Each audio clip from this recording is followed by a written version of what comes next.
Bienvenidos, ¿cómo están todos ustedes? Está tronando fuertemente en nuestra región. Qué placer tenerlos aquí en Nos Cogió la Noche, la primera mesa de opinión de Antioquia. Estamos parcialmente hoy en la mesa. Duber está ¿en dónde? En apartado. Necoclí. Se fue para. Me había dicho que para apartado. No, es Necoclí. Él se fue de playa. No. De sol y playa. José Gil. De pura vacación. Me hubiera ido yo para Necoclí, a la playa. Bueno. Pero es que en apartado también hay playa. No, en apartado no hay nada, mija, no hay en todo el mundo, no. Pero yo le voy a decir una cosa a doña Lili. Con razón ayer Duber se nos embolsilló todos esos limones. Se los debió haber llevado del viaje hoy para tomárselo allá con quién sabe qué. ¿Qué es lo que él toma? ¿Guarapo? ¿Qué es lo que es? Sí, guarapo.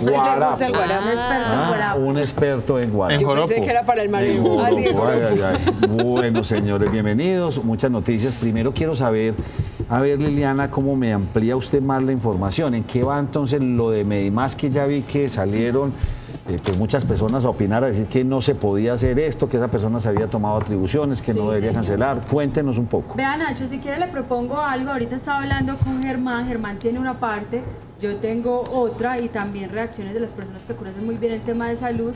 Él tiene al procurador, entonces mejor el primero. Germán, cuéntenos, claro. Hagamos si quiere el contexto de lo que dijo el procurador y lo que dijo la agente liquidadora de por qué se tomaba la decisión. Comencemos primero con lo que dijo ante los medios de comunicación la agente liquidadora de Salud Corp, que era la dueña de Café Salud y fue la que tomó la decisión de revocar o reversar este contrato. Ella es la agente liquidadora de Salud Corp. Se están terminando dos contratos. El primero por incumplimiento de obligaciones dinerarias y por incumplimiento en la prestación del servicio de salud. Cuando se hizo la venta, en el contrato claramente se expresó que esa entidad tenía que cumplir con los requisitos y las exigencias que traen el orden legal y que la Superintendencia de Salud les ordenó en el momento que les fue aprobada la habilitación. Es decir, ellos no pueden desconocer ninguno de estos requisitos, y el incumplimiento en estas circunstancias hacen que el contrato esté incumplido, no solo por la mora en el pago, sino por la violación a la prestación de estos servicios de salud. Mora en el pago y que no se estaban prestando los servicios de salud, Nacho, son entre otras las razones que tuvo la agente liquidadora para tomar la decisión de revocar este contrato con Medimás. Pero también estaba allí en la rueda de prensa el procurador y él se refirió a muchas cosas, pero interesante, Nacho, lo que tiene que decir con los usuarios, porque es que son 4 millones de usuarios en todo el país que tiene Medimás, y qué va a pasar con ellos, quién va a asumir esta atención, qué es lo que va a pasar. Aquí está el procurador hablando sobre esto. Para ello, la Superintendencia Nacional de Salud adoptará un plan de contingencia gradual para que en los 29 departamentos de Colombia, donde tiene presencia esta EPS, se garantice la cobertura permanente sin interrupción en la atención de los afiliados y beneficiarios. Por nuestra parte, este Ministerio Público, a través de 84 procuradores regionales, provinciales, distritales, los personeros de más de 1000 municipios en el país, haremos lo que hemos denominado a partir de mañana una gran toma por la salud de los colombianos. ¿Para qué? Para vigilar la continuidad en la prestación de los servicios, para que no haya solución de continuidad, es decir, para que no haya interrupción en la prestación de ese servicio, y que a los usuarios no se les traslade ese viacrucis que han vivido durante los últimos meses. Bueno, y ahí escuchábamos al procurador, pero como usted ahorita, Nacho, lo mencionaba, resulta que el presidente de Medimás, de esta EPS, él asegura que el procurador se está tomando atribuciones que no le corresponden y que él no es el que debe salir a decir este tipo de cosas, que para eso está la justicia, y que fuera de eso el que debe tomar la decisión es la Superintendencia de Salud, y esto fue lo que dijo frente al tema. A propósito de este tema, la EPS advierte que el señor Procurador General de la Nación y la agente liquidadora de Salucop no tienen la competencia para este tipo de decisiones, pues son del resorte de la Superintendencia Nacional de Salud y las autoridades judiciales. Por el contrario, este tipo de pronunciamientos generan un pánico y un riesgo en la prestación de los más de 4.2 millones de afiliados que hoy cuenta Medimás EPS. Bueno, y resulta que la situación que vive en este momento y en la actualidad la EPS Medimás, con todas las complicaciones que se han presentado a nivel regional y también a nivel país, hoy me contaban que eran cerca de 9 clínicas que le prestaban el servicio como tal a la EPS, resulta que ellos aseguran que esto se debe precisamente a la liquidada Café Salud, que no cumplió con algunos de los requisitos que se habían pedido para la compra, y eso fue lo que dijeron.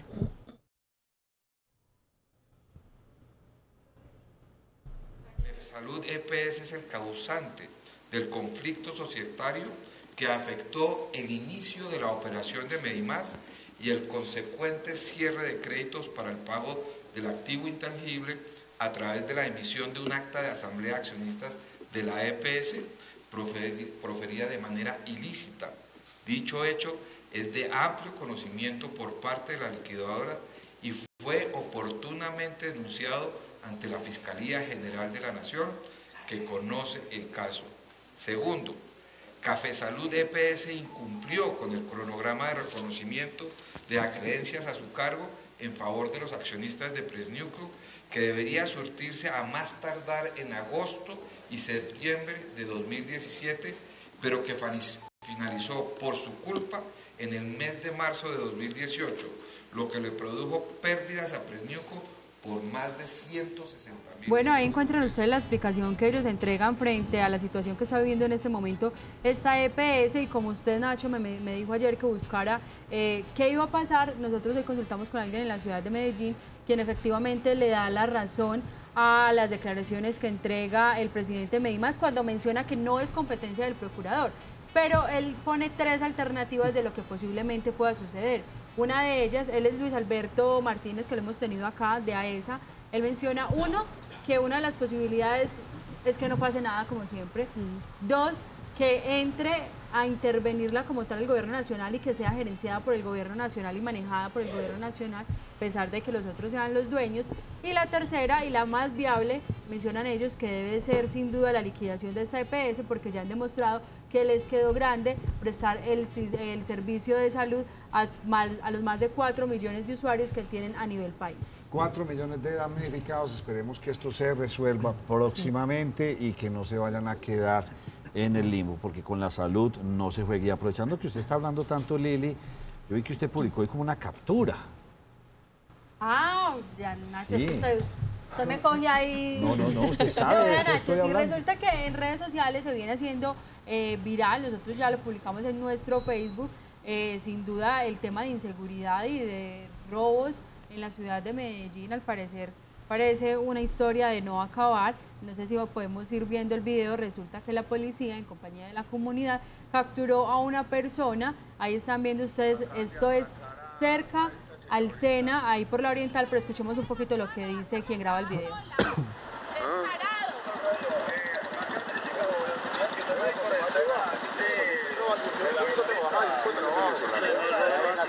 Este es un venezolano más que robando acá a las personas acá en la ciudad de Medellín.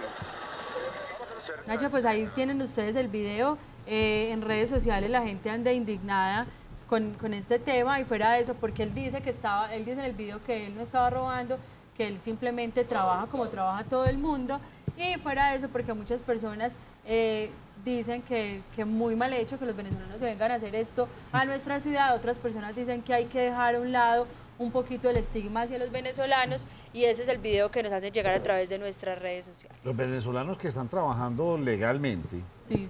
que han tenido la suerte de conseguir trabajo, son muy atentos. Total.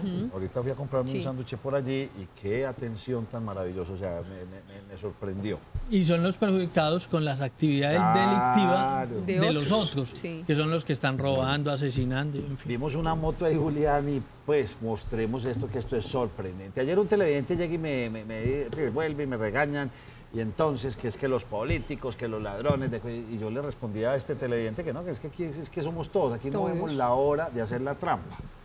Este país o nos corregimos desde nosotros, desde el ciudadano, el común y corriente, o esto no va a tener arreglo. Pero miren lo que trae Julián.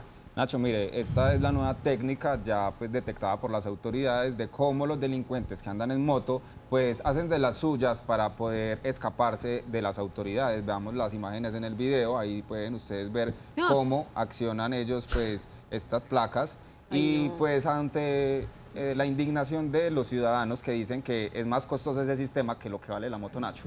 Sí, pero le voy a decir una cosa, Julián. Sí. ¿Sabe qué es lo que me impacta de Julián? Eso no es solamente para los delincuentes. Ya la idea está copiada para placa. pico y placa. Claro. Está buena, José, para el carro, ¿no?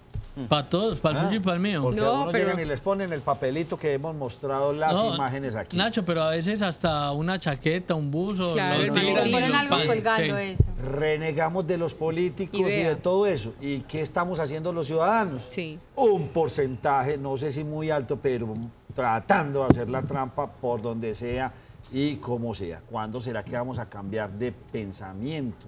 Ojalá que esto no sea, porque mejor dicho, y eso lo aprende el hijo y el Sí, hijo claro. del hijo y el hijo. Ay, aquí el vivo y el bobo. Por Dios, qué cultura tan fatal esa. Don José, ¿usted qué tiene para contarme? Nacho, en horas de la tarde se conoció un informe de la Fiscalía a la Justicia Especial para la Paz, lo reveló un programa radial, donde hablan de la fortuna de las FARC. Esta asciende en los últimos 20 años, estamos hablando entre el año 95 y 2015, a casi 20 billones de pesos. En tierras, 577.000 hectáreas. Por Dios. En extorsiones, 65.000 millones de pesos. Estos son los Imagínese. ingresos pues, en ese lapso de 20 años. Fruto de la minería ilegal, 5.000 millones de pesos. Cabezas de ganado, 413.000 cabezas. 36 estructuras estaban dedicadas al narcotráfico. 11 no se pudo comprobar que estuvieran en esa actividad ilícita. Realizaron casi 7.200 secuestros. Tenían bienes en Panamá, en Perú, en Ecuador, en Costa Rica, en Salvador, en Cuba. En fin, gran fortuna la que alcanzaron a amasar en esos últimos 20 años. Y según No se habla ellos, de los 30 anteriores. No, José, es que es clarísimo que cualquier conflicto requiere ingresos. ¿Y de dónde iban a salir los ingresos? No iban a salir pero a propósito de eso, de legalidad. para la guerra destinaron 5.9 billones de pesos. Y Y algunos estamos tenían que hablando salir. de 19.5 billones, lo que quiere decir que en el papel tendrían cerca de 13 billones, casi 14 billones, que en alguna parte tienen que estar. oiga, José, ¿y quién da esa O cifra? alguien, la Fiscalía, se lo Pero entregó a la entonces, Justicia Especial para la Paz. Eso es muy grave porque es que entonces nos estamos dando cuenta que evidentemente se cerró un conflicto con mentiras, pues porque acuérdese que cuando dijeron que cuánto iba a ser el monto para reparar a las víctimas, Que ellos había dijeron que no para había nada. rezarse. Exactamente, entonces eso es muy triste porque si esas cifras son las que están actualizadas y las que están a hoy a los ojos de todo el mundo, pues quedamos como todos los colombianos, como los bobos del paseo, porque entonces al fin y al cabo las víctimas van a seguir siendo víctimas ante las mentiras de estos señores. Y pues, unas la verdad, personas terminaron siendo muy ricas fruto de esa actividad. Sí. Con ese pensamiento, las víctimas no van a recibir plata. que es lo más triste. No van a recibir nada. Ya. Pero bueno, estamos metidos en esto y al menos pues, se desescaló el conflicto. Gracias a Dios. Sí. Eso sí hay que decirlo. Bueno, señores. A ver, hombre, don Germán Mendoza. Entonces, este abusador en Cali, ¿qué? Pues Nacho es un vigilante de una unidad que se llama Cumanday en el barrio Barranquilla de Cali. La fiscalía le había imputado cargos por abuso sexual, por actos sexuales abusivos contra menor de 14 años, y resulta que el señor se ganaba la confianza de las niñas y las llevaba al apartamento, abusaba de ellas, y esto se supo porque la mamá de una de las niñas afectadas pues presentó ante la URI la denuncia. Esa es la unidad residencial. Y después de esto se comprobó que ya eran otras niñas las que habían sido abusadas sexualmente por este señor. Pues ya se le imputaron los cargos y ahí inmediatamente el juez determinó que el señor se va para la cárcel. Obviamente el proceso continúa, Nacho, hasta que se sepa cuál puede ser la condena, pero se habla de un abuso sexual repetido así se llama repetido, o sea que lo ha hecho varias veces. Y lo grave es que la niña estaba amenazada, la de la denuncia, el señor la había amenazado con que si contaba algo de lo que allí sucedía, la asesinaba.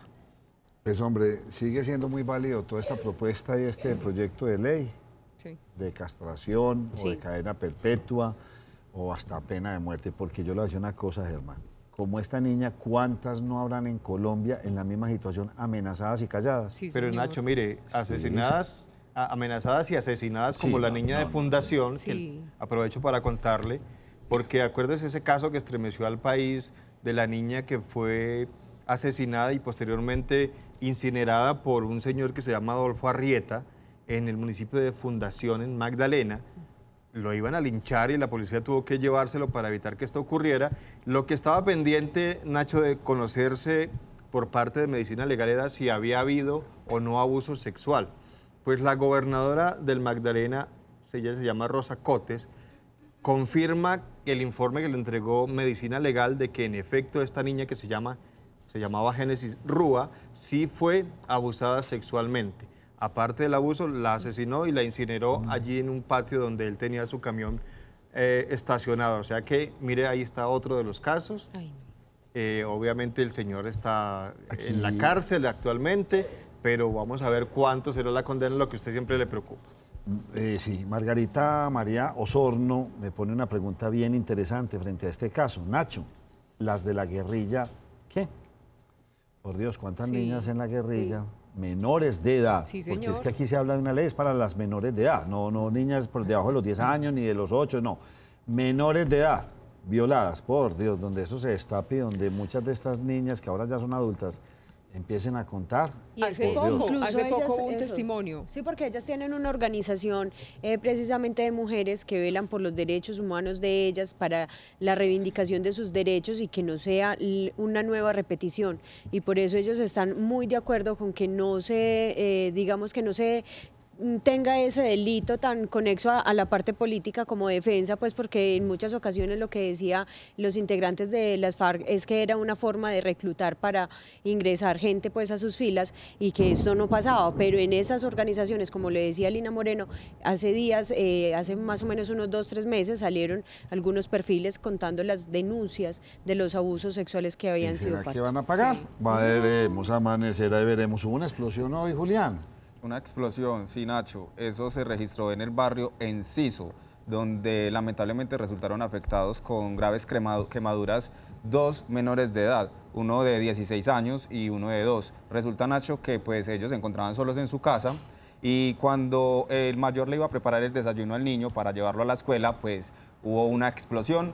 Las autoridades se encuentran investigando qué fue lo que pasó, pero realmente fue una fuga de gas y aquí yo creo que vale hacer un llamado a todas las personas que actualmente utilizan pipetas de gas, porque realmente es muy delicado uno salir de su casa, dejar a un menor de edad y no verificar si la llave está bien conectada o no. Igual estos casos pues hace mucho tiempo no se registraban, pero pues lamentablemente estos 2 menores ya están siendo atendidos en un centro hospitalario bajo pronóstico reservado. Ustedes no se me vayan, porque a continuación tenemos como invitado al gerente de empresas públicas de Medellín, el doctor Jorge Londoño de la Cuesta, aquí en la primera mesa de opinión de Antioquia. ¿Se apagan los radios, Lina?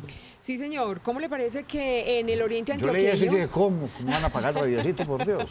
Resulta que varios buses de diferentes empresas de este servicio público en diferentes municipios del oriente antioqueño han manifestado que apagan sus radios porque resulta que la organización Saico Asimpro está, acuérdese, ella es encargada del cobro de los derechos de autor por la difusión de piezas musicales en el país. Pues resulta que les empezaron a llegar a algunos de estos empresarios facturas de hasta 33 millones de pesos por la difusión de música que ellos tienen en sus buses. Pues usted se acuerda que uno se sube al bus y muy rico porque escucha la música. Claro, la musiquita. Los empresarios como tal están, digamos, como muy contrariados porque ellos dicen, si a las emisoras les están cobrando ya Saico Asimpro y las emisoras salen, pues obviamente por los radios que todos sintonizamos y que vamos a oír la música, entonces no estaría haciendo un doble cobro. Y también una persona que hace parte de la emisora de allí del oriente antioqueño también hace el mismo interrogante. Dice, si las emisoras de por sí ya pagan,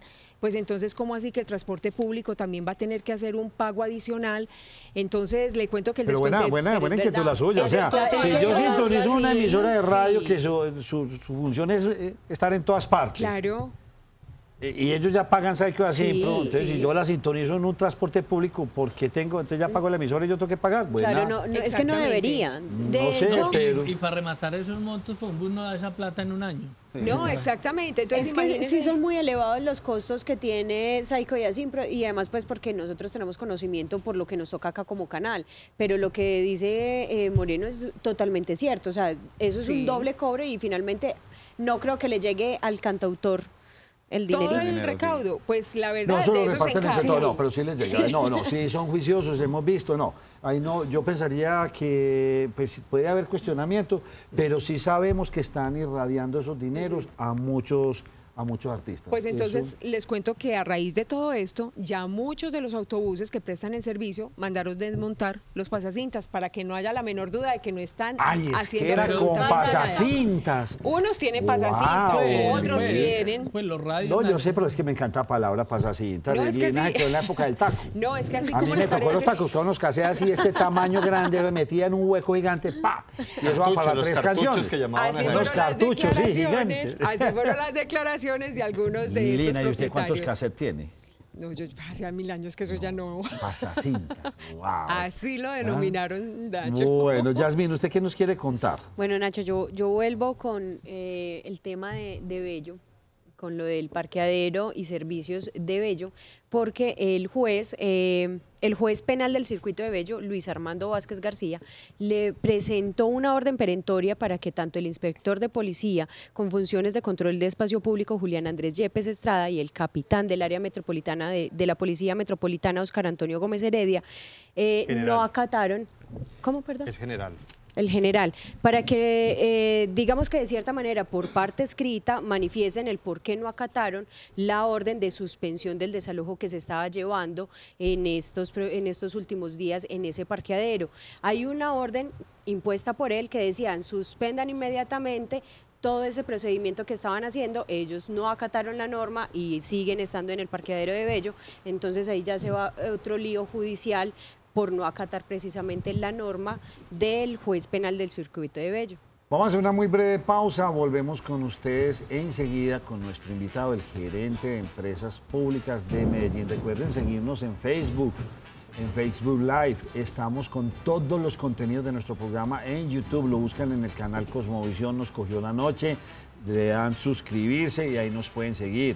En Twitter también está, pueden bajar la aplicación de Nos Cogió la Noche para su celular, bájela desde su Play Store. Ahí pueden ver el canal en directo y van a estar enterados de las diferentes noticias que ocurren en el día. En Instagram también nos pueden seguir. En todas partes, la primera mesa de opinión de Antioquia está con ustedes. Ya volvemos.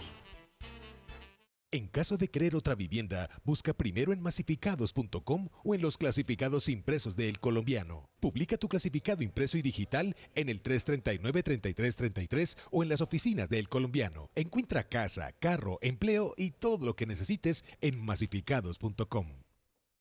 Problemas de pensiones y derecho laboral, Es Tu Futuro Abogados tiene la solución. Oficinas en Medellín, Manizales, Pereira y Cali. Consúltanos a través de WhatsApp 310-665-8193.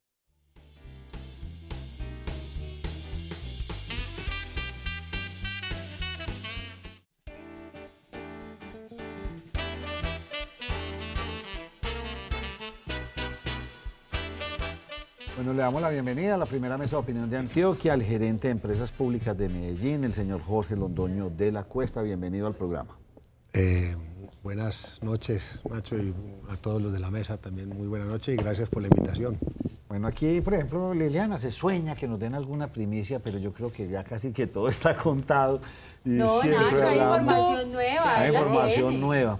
Pero yo sí quiero, hombre, le preguntaba yo a usted aquí jocosamente, antes de sentarse aquí, yo le decía, no lo veo tan canoso para el sufrimiento que tiene. Oiga, sí. Porque, o sea, esto ha sido una cosa de 4 o 5 meses o 6 meses, pero de una intensidad muy alta. Sí, sí. ¿Cómo logra usted manejar el estrés y cómo logra manejar todo este asunto a nivel personal, hombre?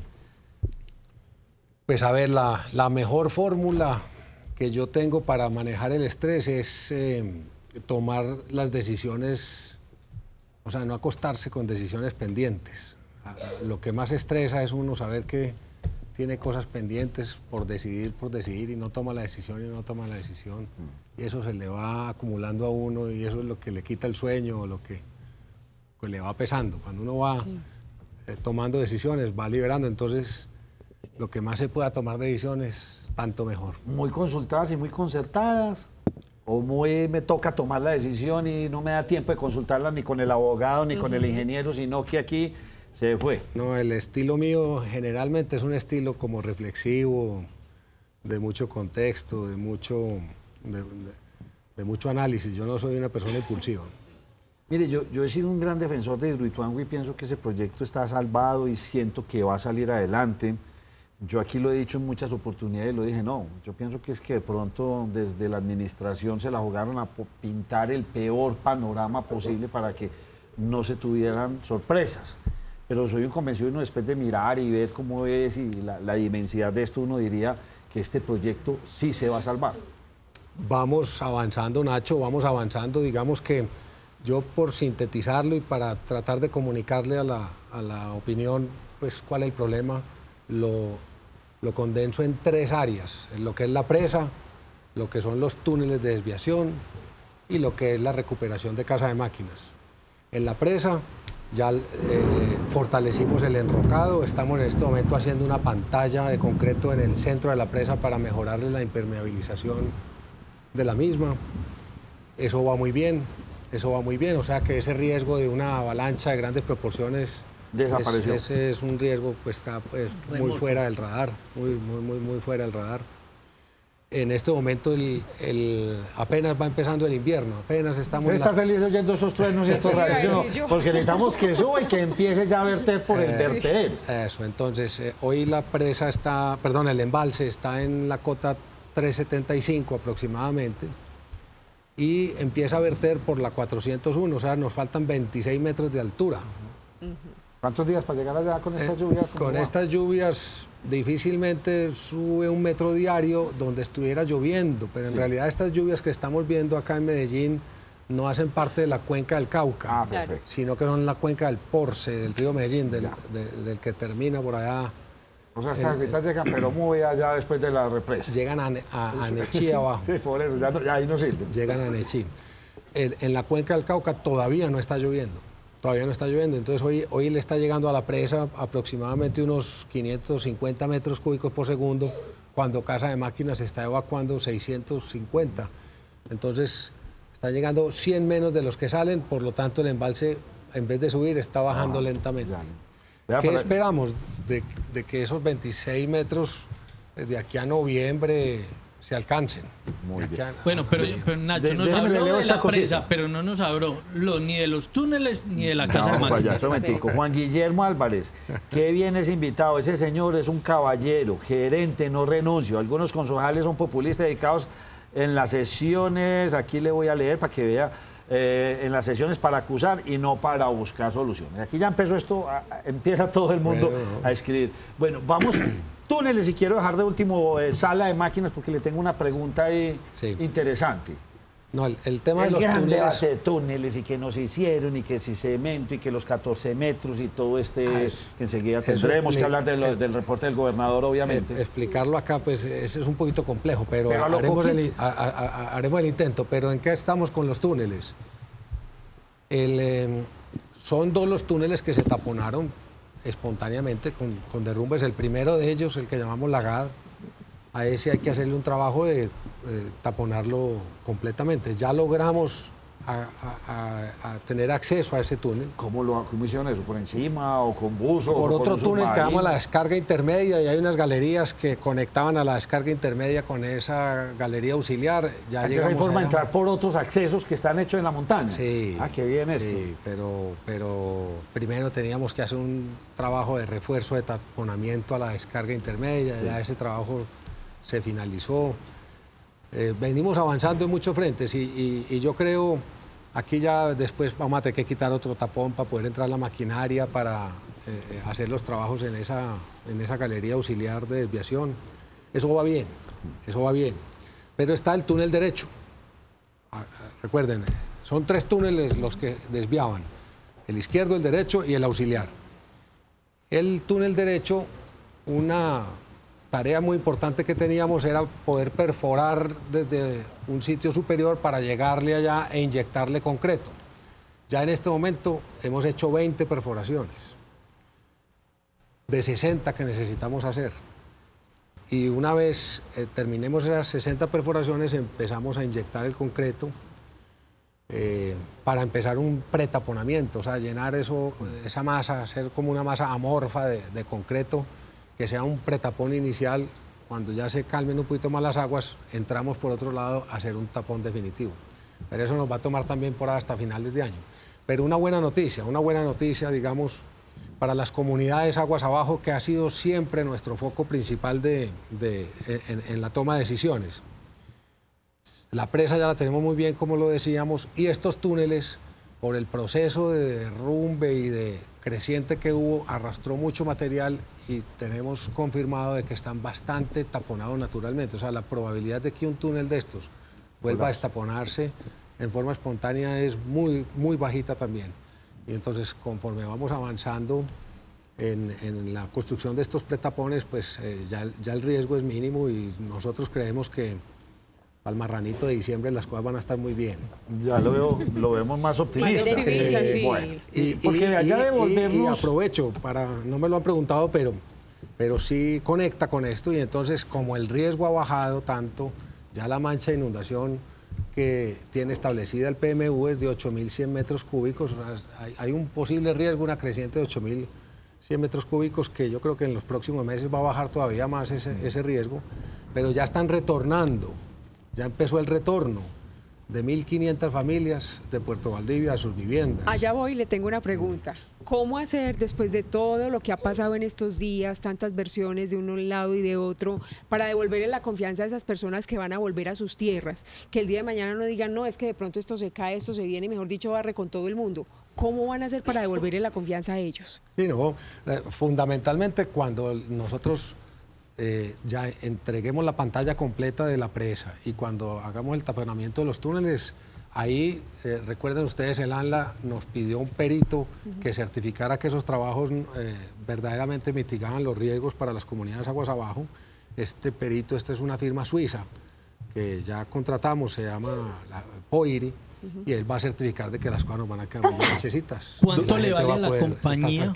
¿Cuánto le vale a la compañía el sostenimiento de estas personas que tuvieron que evacuar mensualmente? Nosotros hemos destinado al momento una cifra cercana a los 60.000 millones de pesos en estos 5 meses y 6 días. En estos 5 meses. A razón de 10.000, 12.000 mensuales. Pero por decirte, a cada familia le estábamos entregando un subsidio de 1.100.000 pesos mensuales a cada familia. Y más o menos unas 2.500 familias estaban recibiendo este subsidio. Gerente, don Gustavo Adolfo Pelar me hace una pregunta que se me hace bien interesante para seguir con la línea con la que veníamos. ¿Qué pasa si la presa no llega al vertedero? O sea, no empieza a llover lo suficiente y no llega a esa cuota. Entonces, ¿tienen ustedes un plan B o qué pasaría? Sí, allí estamos, les mencionaba un cuarto túnel, del que se habla poco, pero ya en estos días se va a empezar a hablar más. Ah, ya hay un cuarto túnel. Va a ganar protagonismo ese cuarto túnel que se llama la descarga intermedia. Sí, señor. La descarga intermedia la estamos terminando de acondicionar, había que instalarle unas compuertas, tenía 2 sistemas de compuertas, unas planas y otras radiales, ya están instaladas, estamos reforzándole los concretos a esa descarga intermedia para que resista el caudal, y después vamos a tener que entrar por el embalse, un trabajo hermosísimo, por el embalse y con unas... O sea, por donde está el agua. Le voy a decir esto figurativo, con unas pistolas de agua, sí, derrumbar el tapón. O sea, no podemos derrumbar el tapón por dentro porque se viene el agua y nos mata a la gente. Entonces, tiene que ir por el otro lado. Entramos con unos robots por el embalse, con unas pistolitas de agua de altísima presión, y empieza a tumbar el tapón que tiene la descarga intermedia, y habilitamos la descarga intermedia. Y ese tapón sí tiene compuertas. El día que haya que cerrarlo, ya le instalamos las compuertas. Ya está lista, no hay que hacerlo. Ya le instalamos las compuertas. Vámonos por último para entrar con todo lo que ha acontecido en estos días y lo que dice, que de todas las pérdidas, en fin. Casa de Máquinas, me queda una duda. Se dice que hay que esperar para poderla cerrar y retirar el agua, y siempre se habla de ver cómo está. La pregunta es, si estuviese en muy mal estado, ¿es recuperable? ¿No se pueden volver a reconstruir las paredes, a volverla a adecuar? José. ¿Qué tanto conocen ustedes del real estado hoy de Casa de Máquinas? Vean, voy a responder dos cosas. La primera, ¿por qué no hemos cerrado las compuertas? Es para no interrumpir el caudal que debe fluir aguas abajo del río Cauca. Sí. Entonces, que el río Cauca, la licencia ambiental nos dice, no debe tener nunca un caudal inferior a los 450 metros cúbicos por segundo. Pues, si cerráramos las compuertas de Casa de Máquinas, como el embalse está bajito, para que suba el embalse se demoraría más o menos 2 semanas, entonces quedaría 2 semanas el río Cauca con un caudal muy pobre aguas abajo. Entonces, por eso no se puede cerrar Casa de Máquinas. Entonces, hay que esperar a que el embalse suba para que fluya el agua a través del vertedero, y en ese momento ya sí hay salida de agua por el vertedero, entonces ya se puede cerrar Casa de Máquinas. Tema 1. Tema 2. ¿En qué estado está Casa de Máquinas? Hay en los modelos teóricos, de acuerdo a la presión que le hace el embalse y el área que tienen los túneles de captación, cuánta agua debiera de fluir por las 2 túneles que hoy en día están siendo utilizados para evacuar el agua. Entonces, más o menos nos da que estaría evacuando teóricamente unos 900 metros cúbicos por segundo. Realmente está evacuando por ahí unos 650 metros cúbicos por segundo. Esto lo que nos indica es que en alguna parte del sistema, porque ese es un sistema de varios puntos, son como 4 puntos, hay unas obstrucciones. Se presentaron algunas obstrucciones que son cerca del 30%, están obstruyendo el 30% del caudal, no significando esto que está destruida Casa de Máquinas en un 30%, no, puede ser una obstrucción en algún punto que está limitando el paso del agua. ¿Qué es la Casa de Máquinas por dentro? Son unas paredes de cemento gigantes y ahí es donde viven con las máquinas. Gigantes, eso es. O sea, eso tiene una resistencia impresionante. Pero son gigantes, Nacho. El área de Casa de Máquinas es 90 metros de largo por 40 de alto por 23 de ancho. Y eso está lleno de agua en este momento. Y eso está lleno de agua en este momento, pero una buena noticia, o 2 buenas noticias. La una es que está fluyendo el 70% del caudal esperado. O sea, eso quiere decir que las condiciones de Casa de Máquinas no son desastrosas, o sea, que nos permiten optimismo. Pero lo otro es que hicimos unas perforaciones y logramos meter ayer, Nacho, una camarita. Qué bueno. Y la camarita nos llegó al techo y ahí, ahorita las muestro, ahí la tengo en el celular. Y se ve que el techo de la Casa de Máquinas no está intacto, alterado, está intacto. Está intacto. O sea que si hay algún problema en Casa de Máquinas es abajo, es en la parte inferior, no en la parte superior, indicando que no ha habido colapso. Eso es la preocupación que ustedes tenían. Que de pronto el techo se hubiera caído y hubiera colapsado. Sí, porque ya si se cae pues todo el macizo sobre la Casa de Máquinas, sobre la caverna de Casa de Máquinas, pues no estuviera fluyendo agua. Claro. Y está fluyendo agua. Y eso quiere decir que hay cierto vacío entre el flujo de agua y el techo. Hay 4 metros de espacio, de los 40 que tiene de altura. Yo tengo aquí televidentes fuertes. ¿Cuáles son las cuotas de entrada del GAT y del túnel intermedio? Las cotas. Las cotas, bueno, aquí me puso cotas. Sí, más o menos los túneles de desviación están en la cota 230. Esto es sobre el nivel del mar, ¿cierto? Sí. 230 metros sobre el nivel del mar. Y la descarga intermedia en la 260, o sea, 30 metros más arriba. Ya que se ha hecho como todo ese análisis del proyecto, ¿cuáles son los cronogramas que se tienen? Porque sin duda, cada que vamos a una rueda de prensa, yo lo he acompañado en esas ruedas de prensa, tenemos fechas diferentes y tengo entendido que ayer también se estaban hablando de otras fechas muy diferentes a las que ya se habían entregado hace algún tiempo. ¿Cuál es el cronograma que tenemos en este momento para el proyecto, tanto para el tema de Casa de Máquinas y para saber más o menos en cuánto tiempo se va a poder solucionar todo este problema? ¿Me recuerdas tu nombre? Que no me lo Liliana. sé. Liliana. El problema es la hidrología.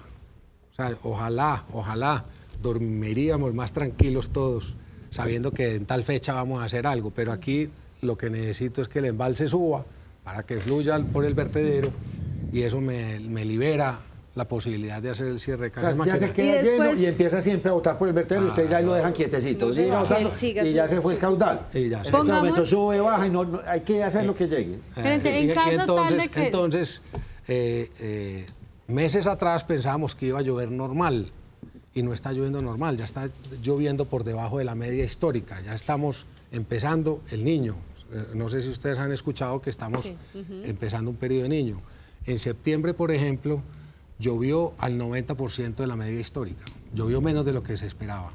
Y en estos 4 días de octubre, los registros que tenemos está lloviendo al 80% de la media histórica, o sea, todavía menos. Entonces eso nos va alterando las fechas. Pero digamos que ya después de que de pronto tengamos esa cantidad de lluvia que necesitamos y que ya ese no sea el inconveniente, después de eso, ¿cuánto se puede demorar?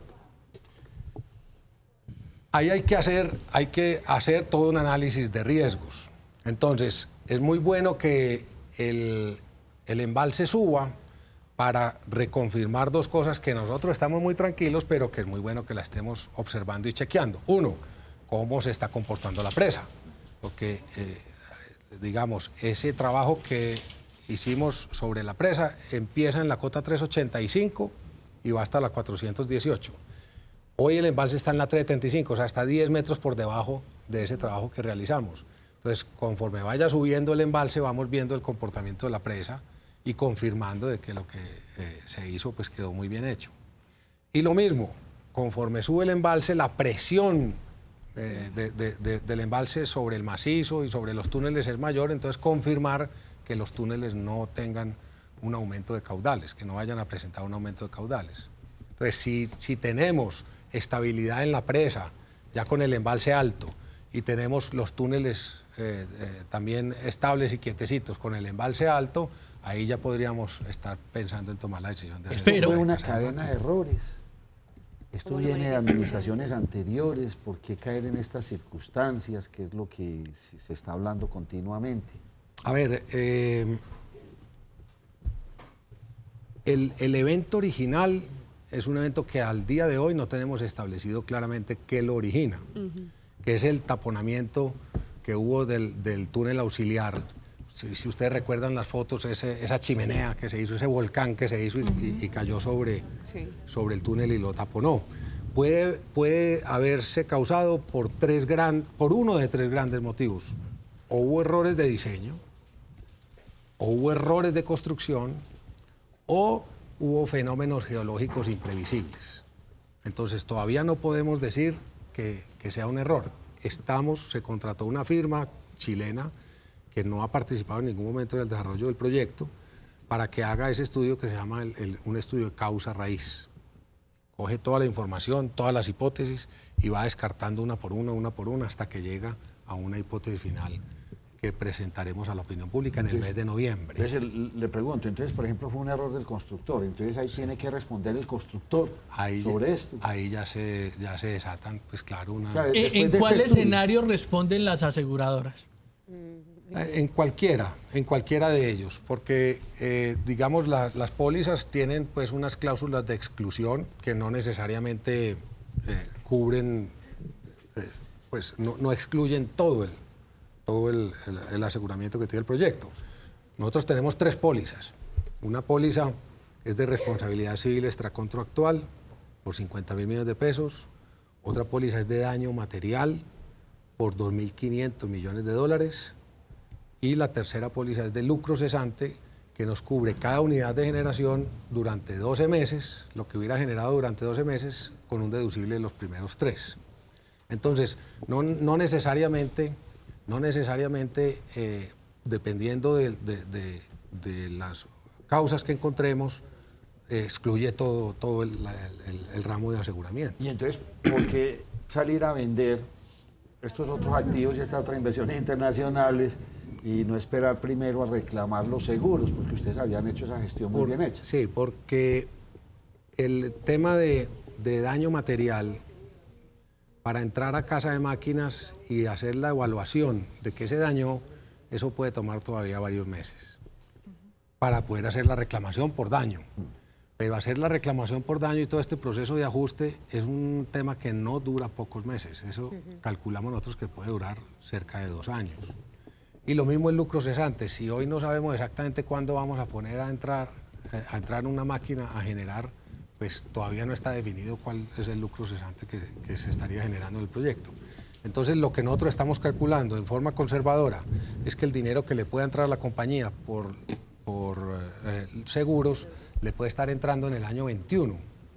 Y usted tenía que cumplir con una generación hasta 21, 22, ¿sí o no? Y hay unos compromisos financieros que tiene la empresa para el año 2019. O sea, nosotros año 2019, año 2020, ahorita si quiere hablamos un poco más del tema, pero tenemos que destinar muchos recursos que nos ponen en un problema de caja. O sea, la necesidad nuestra es un tema de liquidez, no es un tema de rentabilidad de la empresa.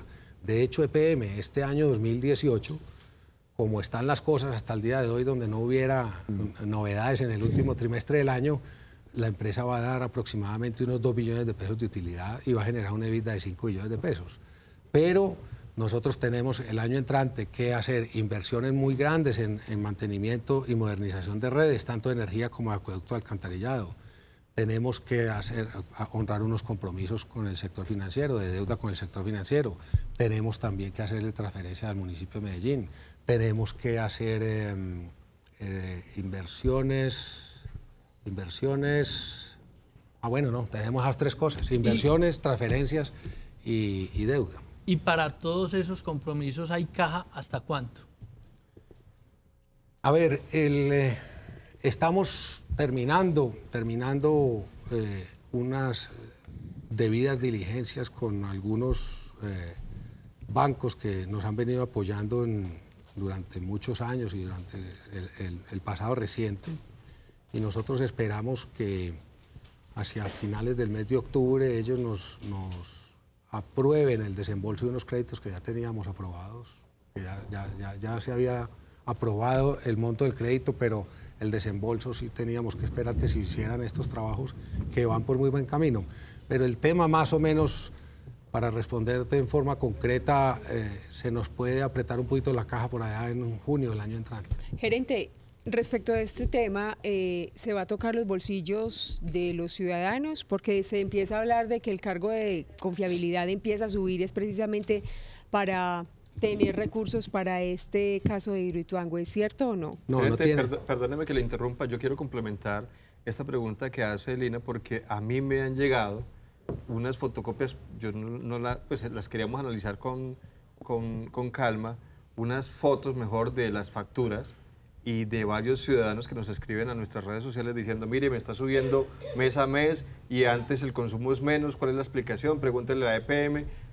¿Qué es lo que está pasando hoy y qué va a pasar en el futuro? Sí, no. El tema de Ituango es totalmente independiente de las tarifas que se cobran tanto en energía como en acueducto alcantarillado. Totalmente independiente. ¿Por qué? Porque las tarifas las define el gobierno nacional, no las define EPM. Las define el gobierno nacional a través de una institución que se llama la CREC, la Comisión de Regulación de Energía y Gas. Esas tarifas tienen 4 componentes. Y es cuánto le cuesta a una empresa que vende la energía, que nos suministra esta energía, cuánto le cuesta comprar a quien genera, cuánto le cuesta pagarle el peaje a quien transmite, cuánto le cuesta pagarle el peaje a quien distribuye y cuánto le cuesta los esfuerzos comerciales de hacer las instalaciones, las acometidas finales y los contadores y entrega de las facturas y atención al público y todo esto. Esos son los 4 grandes factores que se reconocen. Nada tiene que ver con que un proyecto que estaba en fase de inversión, porque no estaba generando, todavía no habíamos entrado en operación, que un proyecto en fase de inversión diga, no, como el proyecto tuvo una contingencia, entonces métala ahí en la fórmula de la tarifa. No, eso es un problema de EPM. Pero hoy en el país no hay faltante de electricidad. No. O sea, se genera lo suficiente para el consumo. Afortunadamente, Nacho, el país, hay una dependencia del Ministerio de Minas y Energía que se llama la UPME, Unidad de Planeación Minera Energética. Ellos se encargan de planear la oferta de energía que debe tener Colombia de acuerdo a la demanda que vaya teniendo el país. Entonces, se había estimado que la demanda de energía en Colombia iba a estar creciendo más o menos a un 3% todos los años. Pero como ustedes saben, la economía colombiana en los años recientes se quedó creciendo más cercano al 2%.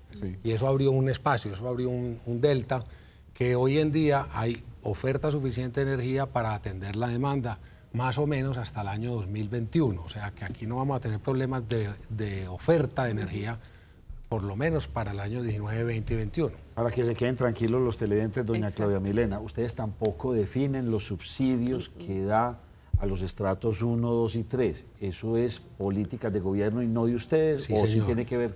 No, yo ya le quito el subsidio al estrato 3. No, es del gobierno nacional y se estuvo discutiendo esto. Sí. Y también quiero aclarar eso. Hay en este momento para los estratos 1 y 2 en energía un subsidio del 50%. O sea, realmente lo que EPM le cobra a un hogar de estrato 1 le cobra solamente el 50% de lo que consume, porque el otro 50% se lo pido yo al gobierno nacional, lo paga el gobierno nacional. Pero hace unos años el gobierno nacional dijo, no, el 50 es poquito, subsidiemos el 60. Y entonces ya le cobra uno el 40 a un hogar de estrato 1 y voy al gobierno nacional y usted págueme el otro 60. Pero con los problemas fiscales que está teniendo el gobierno nacional, se ha venido discutiendo, no, nos vamos a sostener el 50, pero el 60 no tenemos plata para el 60. O sea, ese 10 restante, hasta el momento todavía no han ajustado las cuentas fiscales allá en el gobierno nacional. Entonces, hay la duda, pero eso es un problema del gobierno nacional de cómo va a conseguir los recursos para conseguir ese 10%. Y en el 2 y el 3, ¿el subsidio es de cuánto? 1 y 2 es el 50, el 3 es como el 15-20% y ya el 4 no tiene nada de subsidio y el 5 y 6, por el contrario, pagan un poco más para ayudar a los subsidios. Para seguir tranquilizando aquí a los televidentes, ¿estamos a puertas de un racionamiento en Colombia? No. Ni presentándose el fenómeno del niño. No, entre otras el niño todo indica que va a ser un niño moderado, Entonces no va a haber racionamiento como lo está indicando hasta ahora. No. Es que uno con el clima no puede tampoco predecir las cosas. En el corto plazo no se ve para nada. De hecho, los embalses, pues por dar un mensaje, los embalses, ahorita hablábamos antes de entrar a cámaras, el Peñol en este momento está al 84% y el vaciar el Peñol dura un año generando. No le puedo creer. Un año, es el embalse más poderoso que hay en Colombia, por poner un ejemplo.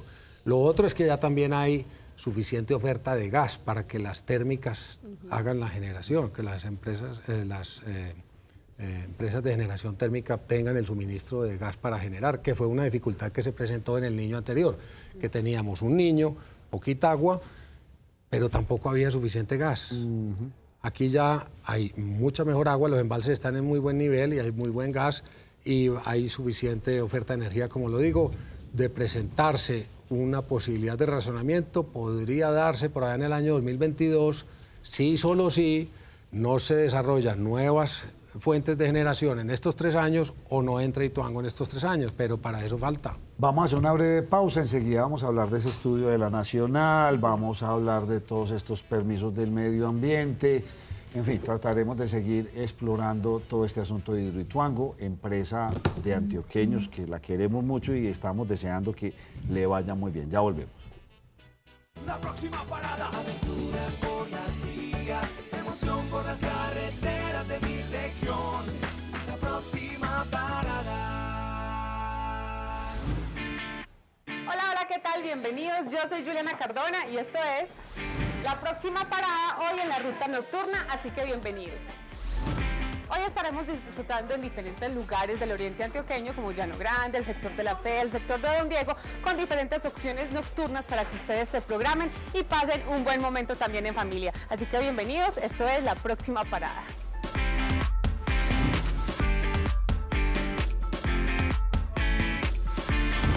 Manuela, bienvenida a La Próxima Parada y cuéntanos un poco entonces qué es Mi Dulce Compañía. Bien, bueno, gracias pues por haber tomado el tiempo de venir a la repostería.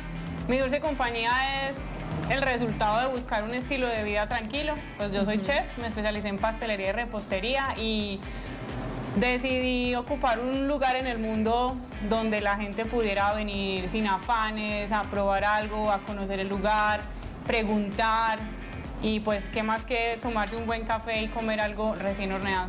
Desde que llegan se van a sentir como en casa, tenemos cocina abierta, entonces es rico que ellos vean todos los procesos que tenemos y el Retiro es un lugar muy agradable, no está de paso a ningún otro lugar, entonces quienes llegan acá son personas muy especiales porque vienen exclusivamente acá y disfrutan y valoran mucho el espacio. ¿Y qué horario tienen? Abrimos toda la semana de 10 de la mañana a 7 de la noche y los fines de semana abrimos de 9 de la mañana a 7 de la noche porque tenemos desayunos y pues cada día son más los que nos gusta salir a desayunar a la calle. Delicioso, Manuela. Entonces, ¿dónde te pueden encontrar en redes sociales? Pues tenemos un Instagram, se llama La Repos de Manu. Sí. Y ya. Me estaba contando que es nueva en las redes sociales, pero bueno, lo importante es empezar y ahí se va yendo, ¿cierto? Claro, bienvenidos todos. Acá lo especial es que vengan, conozcan, huelan y prueben. Sí.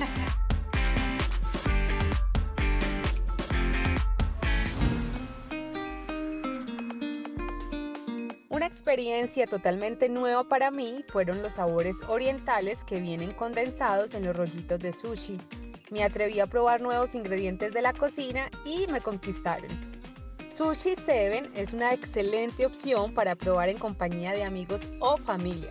Una vasta cantidad de ingredientes desde el lejano oriente, pero en el cercano oriente antioqueño.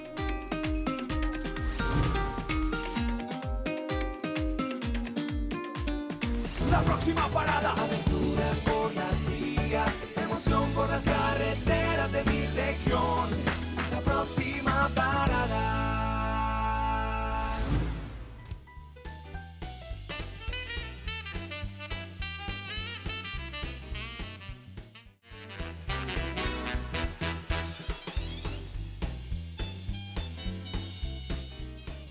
Bueno, el gobernador de Antioquia pues saca un informe bastante extenso realizado por la Universidad Nacional.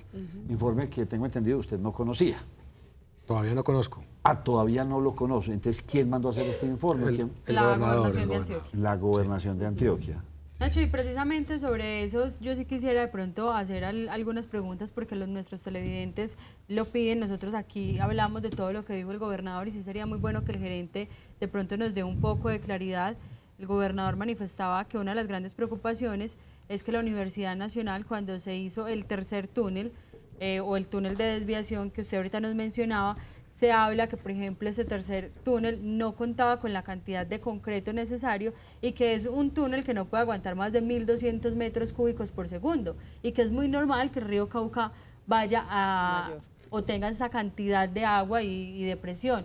¿Qué de cierto hay en esto? Y frente a los dos túneles, el izquierdo y el derecho, que también mencionaba el gobernador de Antioquia, un tema de unos permisos, unos contratos, y él también mencionaba y mostraba una imagen que de pronto muchos nos deja como sorprendidas cuando se dice de demandar al contratista, que se dice entre comillas que es aliado de EPM.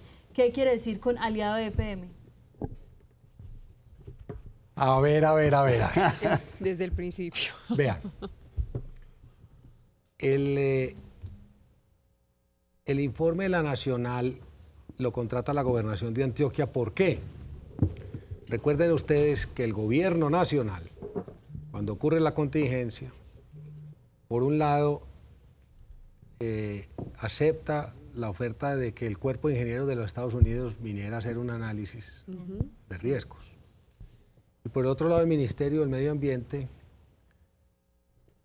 viene a hacer también un estudio de la situación con una comisión de la ONU. Ellos vinieron aproximadamente 1 o 2 semanas, estuvieron cada una de estas comisiones. Y el Cuerpo de Ingenieros dice, hombre, hay una posibilidad de que toda la montaña caiga. Y el informe de la ONU dice, hombre, esa presa está mal construida. Y eso, pues obviamente generó un desconcierto. Generó un desconcierto muy grande. que lleva incluso al gobernador a decir que, bueno, que entonces quién tiene la verdad aquí. Nosotros le decíamos a la opinión pública, no hombre, la posibilidad de que esa montaña se derrumbe toda es una posibilidad muy baja, eso no es así. Segundo, el lleno prioritario, claro que era un lleno prioritario, un lleno de emergencia, pero el lleno prioritario trabajó, el embalse alcanzó a utilizar 9 metros del lleno prioritario, si no se hubiera construido, el agua hubiera sobrepasado la presa. Ya lo estamos solidificando, robusteciendo, ya pasada esa emergencia. Pero entonces el gobernador dice, no, yo quiero tener claridad de entonces a dónde está la bolita, voy a contratar un estudio con la Universidad Nacional. Y entonces contrata a la Universidad Nacional y a unos profesores en varias áreas, en geología y en hidráulica, y creo que es un equipo multidisciplinario. Y durante estos 3-4 meses, la Universidad Nacional, ese equipo ha venido preparando ese informe que, vuelvo y repito, no conozco, yo no conozco. Pero no fueron al sitio, sí, utilizaron, ustedes le abrieron las puertas para que ellos hicieran el estudio. Y le entregamos toda la información del caso. Sí. Pero es un informe que no conozco. O sea, la única referencia que tengo de eso es lo que presentó el gobernador en los medios. Cuando él dice que el túnel de desviación auxiliar no tiene las características de diseño apropiadas para las condiciones en las que iba a operar, pues al otro día, si ustedes de pronto se enteraron, hubo una rueda de prensa donde yo invité a la firma diseñadora a que diera sus explicaciones. La firma diseñadora dice que estos túneles se construyeron con las mismas técnicas o las mismas características de túneles que han aguantado velocidades hasta de 20 a 25 metros cúbicos por segundo. Esto es, decía el informe nacional del gobernador, que la capacidad era algo así como de 8 metros cúbicos por segundo. O algo así fue la cifra que utilizó. Entonces, obviamente, aquí a advertir, claro está, que la firma que nosotros contratamos, Excava, está haciendo estos análisis. Les decía yo ahorita que se va a analizar tanto el tema de diseños, como el tema de construcción, como el tema geológico. ¿Cuándo terminan de hacer estos estudios? En noviembre. En noviembre. Sí, en noviembre. Entonces se juntarán los dos, el de la Nacional con este. Muy bueno conocer el informe de la Nacional para que empiecen a salir los contraargumentos. Pero no entiendo, ¿por qué no le ha llegado a usted ese informe? Pues porque lo contrató la gobernación. Nacho, el gobernador había mencionado que todavía faltan algunos puntos. Hay quienes dicen que ese informe ya está finalizado y que no es muy favorable para EPM, pero lo que dice el gerente es cierto.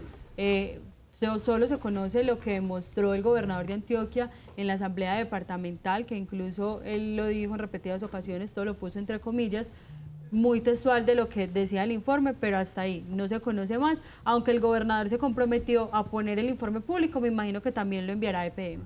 Cuando usted ingresó como gerente de EPM, Hidroituango iba en el 50%, me dijo usted. Aproximadamente en el 50%. Sí. O sea, cuando una obra ya va en el 50%, ya tenía que tener todas las licencias ambientales, ya tenía que tener. Aquí salió todo este otro escándalo, que no habían licencias pedidas, que, en fin, una cantidad de cosas. 14 meses después. Y o sea, explíqueme eso, porque entonces fueron las anteriores administraciones que no pidieron estas autorizaciones, estos permisos, o qué fue lo que pasó ahí, porque esto es una historia de varias administraciones. Sí, esto es una historia de varias administraciones y aquí estamos haciendo, tengan la absoluta confianza y la absoluta certeza de que todas las investigaciones y las necesidades de dar claridad en los diferentes elementos los vamos a estar dando. Lo que pasa es que tiempos tienen las cosas. Hay una primera parte donde lo más importante es ir superando la contingencia. Paralelamente estamos trabajando en todo este tema de investigación y análisis causa-raíz. Como les digo, más o menos en el mes de noviembre vamos a tener mucha más claridad de qué pudo haber causado ese taponamiento espontáneo del túnel. Ahora, en el tema del licenciamiento ambiental, la Contraloría General de la República le hace una auditoría al ANLA alrededor del tema de Ituango. Y allí encuentra, en ese proceso, de que unos cronogramas que le había pasado EPM al ANLA no coincidían con unas fechas de realización que también en los mismos informes recibía el ANLA, que ya se venía construyendo el túnel. Cuando yo conozco esa información en julio, lo primero que le pido es a la Oficina de Control Disciplinario nuestra en EPM, investígueme esto, por favor, que aquí sí yo veo una inconsistencia, aquí se observa una inconsistencia. Cuando seguimos profundizando más en esa inconsistencia, encontramos unas comunicaciones que ya nos llaman mucho más la atención, y esas comunicaciones ya les dimos traslado a la Procuraduría General de la Nación y a la Fiscalía General de la Nación. Estamos en ese proceso, o sea, hay un inicio de construcción de ese túnel sin haber obtenido la modificación a la licencia ambiental.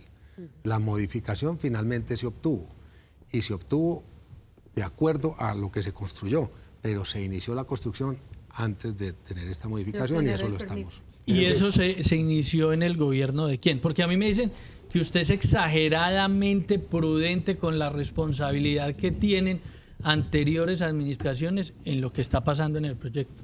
O sea, que usted se ha pasado pues de buena gente con las anteriores administraciones. Vean, yo le doy la fecha, pero entiendan que el papel mío es ser gerente general de EPM. Yo no vengo aquí para cuestionar administraciones anteriores. Ese no es mi papel. Mi papel es pregar a sacar los problemas, a resolver los problemas que se me van presentando. Pero esa construcción de ese túnel inició en el segundo semestre del año 2015. Usted que tiene tan buena memoria. Gerente, aquí hay un lindero, y aquí lo ve uno mucho, por eso uno está pendiente aquí de lo que la gente habla, y hay un lindero como bien complejo. O sea, sobre todo con esa historia, por ejemplo, de Reficar, donde vimos corrupción del más alto nivel en este país, porque allá se la robaron pulpita. Pero aquí también está como ese lindero, en el pensamiento del común de la gente de la calle, está pensando, bueno, ¿esto qué? Esto es pura corrupción, esto fue un problema técnico, pero la gente ya empezó a decir, pues no, entonces allá nos la están robando, eso hay corrupción. Usted estuvo la semana pasada en la Cámara, en Bogotá, y las cosas ya la están llevando para allá. El problema de este asunto es que se volvió ya político, y más que control político, ya hay algunos buscando réditos políticos. ¿Hay corrupción en todo esto? ¿Por qué no la CCC no hablan con Concreto, con ENSA y Camargo? ¿O no deben hablar porque usted fue el que los contrató, entonces usted es el que tiene que responder por eso? Vean, la Fiscalía General de la Nación ha estado requiriendo información de estos contratos de Hidroituango desde hace más o menos 2 años. Ellos van en ese proceso investigativo, y nosotros siempre hemos dicho, estamos con las puertas abiertas y con todo el ánimo de colaboración de entregar toda la información que ustedes requieran. Y esa es la actitud que estamos, y la voluntad que hemos demostrado en estos meses es entregando toda la información que requieran. Hasta el momento, hasta el día de hoy, no ha salido un tema. No hay bultos de 50.000 pesos, bultos de cemento que vale 20.000, no hay bultos de 50.000. No hay. Varillas de hierro 8.000, no hay varillas de hierro de 100.000. Hasta el momento no hay un tema de corrupción, el tema es de origen técnico. Vamos a ver si es de diseño, si es de proceso constructivo, o si es un tema de tipo geológico. Pero detrás de esto hay 10 años de historia. 10 años de historia, y no menos de, ¿qué le puedo decir yo? De 100 contratos, por decirlo lo poquito. Entonces hablan de uno, de lo otro, de lo otro. Pero realmente decirle a la opinión pública que EPM siempre en su historia ha sido una empresa que se ha distinguido por trabajar con mucha rectitud y con mucho rigor, tanto en sus procesos de contratación como en construcción y en la parte operativa. O sea que encontrar grandes procesos de corrupción acá yo lo veo muy improbable. ¿Ustedes demandaron por calumnia? Sí. Cuéntenos un poco, porque entonces, ¿sí existió ese cuestionario, no existió? El que se lo pasó a esta señora, le entregó el verdadero, fue que imprimieron uno por allá y se lo inventaron con estas preguntas. O sea, quedó ahí como un manto bastante extraño, y sobre todo con la posición del gobernador de sentirse perseguido, él, concejales, diputados y demás personas. Nacho, voy a decirlo rotundamente. rotundamente. De hecho, cuando salió esa información, yo en diferentes emisoras de radio lo manifesté, rotundamente no. Rotundamente no. Eso no es una práctica que hagamos en EPM, ni que se nos haya cruzado por la cabeza, ni que la vayamos a hacer en el futuro. Ese no es el punto. Aquí el punto es obvio, tenemos un problema muy serio, muy complejo, que va a generar muchas discusiones y muchas contraargumentaciones, y las vamos a dar y estamos dispuestas a darlas. Pero que no lleve esto a ser injurias, ¿cierto? A calumniar de que la empresa está haciendo X o Y cosas para tratar de ocultar la información. Aquí no estamos ocultando ninguna información. ¿De dónde se inventaron este cuestionario? Vaya usted a saber. Gerente, la demanda que usted pone como tal al gobernador de Antioquia, Luis Pérez Gutiérrez, y a la concejal Luz María Múnera del Polo, ¿es por haber mencionado lo de la lista negra o por el polígrafo? Porque en el comunicado que ustedes nos envían mencionan es lo de la lista negra, más no lo de la información que se dice acerca de las preguntas que salieron del polígrafo. No, es la tal lista negra y que estábamos indagando por las relaciones o las comunicaciones que haya de funcionarios de EPM con algunas instituciones o personajes. Eso no es así. El polígrafo que usamos en EPM era para indagar la posibilidad de que un informe confidencial ajeno a Hidroituango, esto es un tema que tiene que ver más con la inversión nuestra en el sector de telecomunicaciones, un informe que es confidencial porque era cómo gestionamos nosotros esa inversión, se filtró a la calle. Eso es que yo les conté, era referente a algunas filtraciones por ahí indebidas con UNE. ¿No cree usted que de todas maneras sí se presentó un error de comunicaciones con ese público externo, entendido como externo o quizás interno, ese socio que es la gobernación y el Consejo de Medellín? Porque lo que se presenta con la concejal, con el gobernador, surge fruto de rumores, que si quizás ustedes hubieran organizado un cronograma de reuniones periódicas en qué iba lo de Hidroituango con ellos, no se habría presentado nunca este malentendido, por decirlo así. A ver, nosotros durante los primeros meses sostuvimos relaciones y reuniones permanentemente con la gobernación, íbamos conjuntamente y estuvimos varios días trabajando conjuntamente, tanto en el sitio de la presa como acá en Medellín. Aquí más bien, digamos, igual, como ustedes saben, EPM tiene asiento en la Sociedad de Hidroituango, que hace reuniones de junta directiva todos los meses. En las primeras meses de la contingencia se hacían incluso varias reuniones al mes, a las que incluso yo alcancé a asistir. O sea, no es falta de información. Entonces, ¿por qué el gobernador se siente tan desplazado y lo ha dicho continuamente? ¿O en qué momento se fracturó es intocable, soberbio, no me ven como el socio mayoritario? En fin, ¿por qué el gobernador? ¿De dónde está saliendo toda esta información? ¿Será que EPM sí es así de soberbio y es tan intocable? Es que dejen aclaro un punto que, digamos, la opinión pública tampoco ha entendido en toda su condición. Hay una sociedad que se llama la Sociedad Hidroituango, donde la gobernación y el IDEA tienen el 53% y EPM tiene el 46%. Allí somos socios de un proyecto que había que desarrollar. Desarrollar ese proyecto costaba, palabras más, palabras menos, 11 billones de pesos. Entonces, la gobernación no tenía cómo aportar esa cantidad de dinero correspondiente a su participación.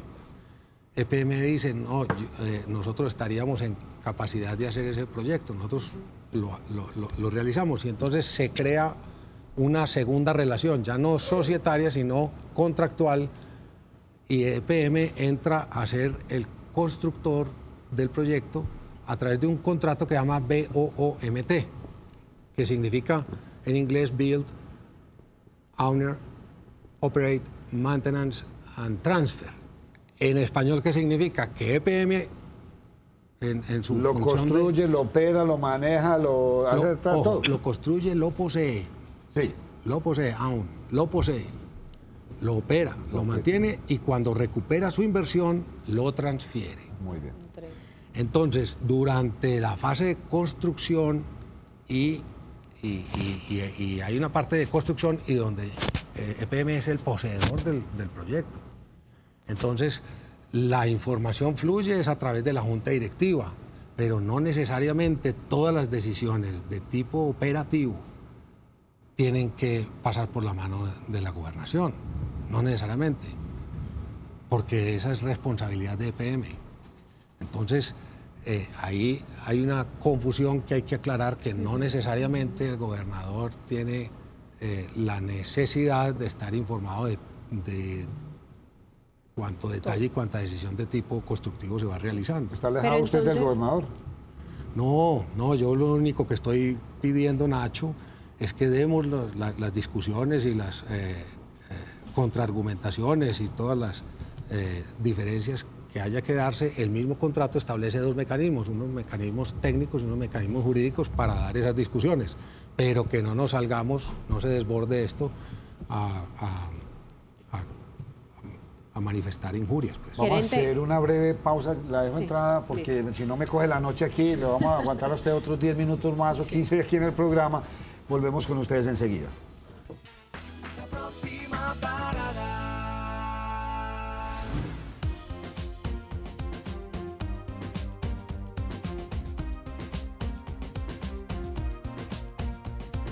Ay, Juanjo, qué sitio tan agradable. Me encantó. Me alegra tenerlos por acá, bienvenidos. Ay, muchas gracias. Compartamos nuestra alegría mientras tanto. Qué rico, muchas gracias. Bueno, Juanjo, ¿de dónde entonces nace la idea de Alamanga? Bueno, Alamanga nace, la idea surge de ofrecerle a nuestros clientes un lugar campestre para compartir, alejado de la rutina y de la ciudad, y obviamente pues con la mejor gastronomía. Ofrecemos parrilladas para compartir, carne y acompañantes en forma de picada. ¿Y dónde estamos ubicados? Estamos justo después de poder dar el viaje que va hacia el Retiro. Ay, muchas en gracias. el kilómetro 17 vía Las Palmas. Sí, vía Las Palmas, kilómetro 17. Exacto. Qué delicia, te comparto. Muchas gracias. Sin pena. También es por ti. Ay, qué rico, se ve deliciosa. Y si quiero hacer una reserva con mi familia, ¿cómo lo puedo hacer? ¿Redes sociales, teléfono? Nos pueden contactar a través de nuestras redes sociales. ¿Cuáles son? Alamanga CIP y en Instagram y en Facebook Alamanga. ¿Y qué horarios manejan? Estamos abiertos de jueves a domingos y lunes festivos. Ah, bueno, también podemos tener esa opción de lunes festivos. Sí, exactamente. Ah, delicioso. Bueno, vamos entonces a disfrutar de esta deliciosa comida y de esta deliciosa sangría. Salud. Salud. Salud, muchas gracias. Bueno, y en este momento, ¿para dónde se siguen? Bueno, termino acá y voy a un sitio de cerveza artesanal que me recomendaron. Ok, perfecto, sí, queda acá cerca. Creo que se llama La Liebre. Así es. Entonces, bueno, terminemos acá de comer y salgo volada para allá. Uy, me acabo de antojar de una cerveza artesanal. ¿Dónde me la tomo? Ay, ya sé. Hola Gigi, qué rico que viniste. Manu, ¿cómo estás? Muchas gracias por la invitación. Qué rico estar aquí. Quería conocer un poco más de tu negocio. Cuéntanos qué podemos encontrar aquí. Bueno, en La Liebre podemos encontrar panadería y repostería artesanal. Hacemos brownies, caramelitas, pasteles, de todo un poco. Uy, qué rico. Esto huele espectacular. Sí. Bueno, ¿y dónde estás ubicada? Estamos ubicados en el kilómetro 23, vía Las Palmas. Es después del peaje de Las Palmas, hacia Llano Grande. Manejamos, por ejemplo, huevos de la pradera, que son huevos de granja, las cervezas artesanales, frutas y verduras. Nos pueden buscar en Instagram o en Facebook, en La Liebre Panadería. Ahí montamos fotos, videos, todo lo que producimos. Bueno, la invitación entonces es para que visiten La Liebre. Yo me voy a quedar disfrutando esta deliciosa cerveza propia de la región y ustedes recuerden que esta, La Liebre, es una buena alternativa aquí en la próxima parada. La próxima parada.